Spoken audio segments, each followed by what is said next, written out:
নমস্কার বন্ধুরা, আমি শ্রাবণী ফুড অ্যান্ড ব্লগে আপনাদের সকলকে জানাই স্বাগত। আজকে চলে এসেছি আর একটি নতুন রেসিপি নিয়ে। আজ আমি করে দেখাবো গাজরের হালুয়া। আমি এখানে 500 গ্রাম মতন গাজর নিয়ে নিয়েছি। গাজরগুলোকে ভালো করে ধুয়ে নিচ্ছি। আমি এই রেসিপিটা কড়াতে করে দেখাবো। হাতে খুব সময় কম থাকলে আপনারা খুব সহজেই প্রেসারের মধ্যেও গাজরের হালুয়া করে নিতে পারবেন।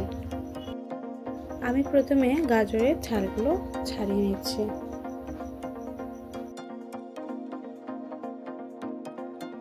সবকটা গাজর এইভাবে ছাড়ানো হয়ে গেলে একটা প্লেট নিয়ে নিয়েছি।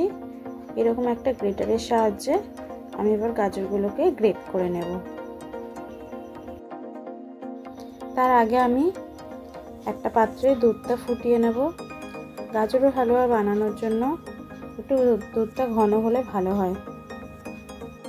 গ্যাসের ফ্লেমটা একটু লোতে রেখে আমি দুধটাকে ফুটিয়ে নেব। যতক্ষণ দুধটা ফুটে ঘন হচ্ছে আমি গাজরগুলোকে গ্রেট করে ফেলবো।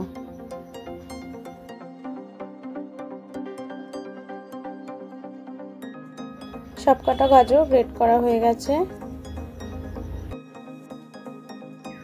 আমি এবার কিছু ড্রাই ফ্রুট নিয়ে নিচ্ছি, কাজু বাদাম, আমন্ড আর একটু কিশমিশ। আপনারা চাইলে আরও কিছু ড্রাই ফ্রুটস অ্যাড করতে পারেন। আমি এবার কাজু আর আমন্ডটাকে একটু ছুরির সাহায্যে চপ করে নেব। এদিকে দুধটাও ভালোভাবে ফুটে উঠেছে। আমি এবার কড়া বসিয়ে নিয়েছি, দিয়ে দিচ্ছি 2 থেকে 3 চামচ ঘি। এবার এর মধ্যে ড্রাই ফ্রুটসগুলো দিয়ে দেবো। ড্রাই ফ্রুটসগুলো একটু ফ্রাই করে নেব। এর থেকে কাঁচা গন্ধটা যেটা থাকবে সেটা বেরিয়ে যাবে। ড্রাই ফ্রুটসগুলো একটু ভেজে নিলে খেতেও খুব ভালো লাগে। এবার এগুলো তুলে নিয়ে ওই কড়ার মধ্যেই দিয়ে দেবো গ্রেট করে রাখা গাজরগুলো। গাজরটা দিয়ে একটু ভালো করে নাড়াচাড়া করে নেব। এবার আমি কিছুক্ষণ ঢাকা দিয়ে রেখে দেবো।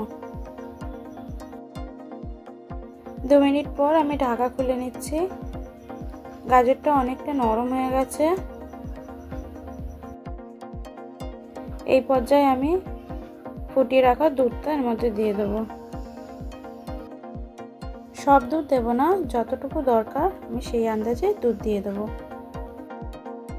এবার আমি দিয়ে দেবো এর মধ্যে একটুখানি এলাচ গুঁড়ো।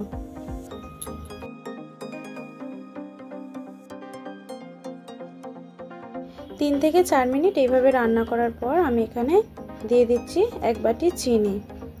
মিষ্টিটা আপনারা আপনাদের আন্দাজ মতনই দিয়ে দেবেন। এবার আমি ঢাকা দিয়ে আরও 2-3 মিনিট রান্না করে নেব। 2-3 মিনিট পরে দেখুন বন্ধুরা, গাজরের হালুয়া তৈরি হয়ে গেছে।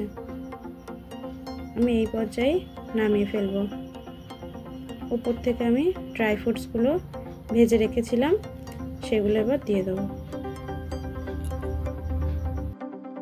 এই ধরনের খাবার খেতে কারা কারা পছন্দ করেন অবশ্যই কমেন্ট করে জানাবেন। লাইক ও শেয়ার করবেন। এই রেসিপিটা আপনাদের কেমন লাগলো কমেন্ট করে জানাতে ভুলবেন না। আপনি যদি চ্যানেলে নতুন হয়ে থাকেন তবে চ্যানেলটিকে সাবস্ক্রাইব করে দেবেন।